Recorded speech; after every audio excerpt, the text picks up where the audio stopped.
મિત્રો તમે જોઈ શકો છો આ અબ્દુલ હક છે અને અબ્દુલ હક 2 વર્ષથી એણે એના બચ્ચાનું મોઢું નથી જોયું. 2 سنة انت ما يروح موروكو صح؟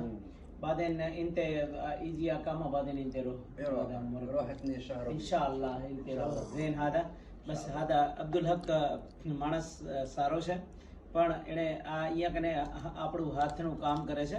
જેટલા મગરબી ડ્રેસ આપણે વેચીએ છીએ ને આપણો કારીગર છે આ માણસ.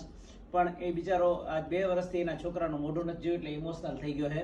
ખરેખર લાગણી અને છોકરાઓને જોવાનું એ એક બાપની જે લાગણી હોય પોતાના દીકરાઓ ઉપર એ કેટલી બધી જબરજસ્ત હોય. એના આંખો ઉપરથી તમે જોઈ શકો છો.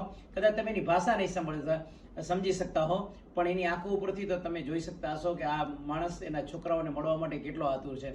انت يجي على طول انت روح موروكو ما في مشكله سبع انا بعد مساعده مثلا انت سيل حق بچا هذا كله هذا سيل قبل بعد انت روح انا اعطيك صح والله شيكو يفرح ممكن نسوي دعاء لهذا الاخر يعطيك كل وين يسوي دعاء حرمه مالنا يفرح قلت له سوي دعاء لهذا الاخر يعطيك هذا صديق اخوك هذا اخو مو صديق એ માણસ એમ કહે છે ગયા વખતે હું દેશમાં ગયો હતો ને ત્યારે મારી દીકરી માટે મારા બચ્ચા માટે મારી વાઈફ માટે તે કપડા આપ્યા હતા એટલે હું દુઆ કરું છું તારા માટે એમ.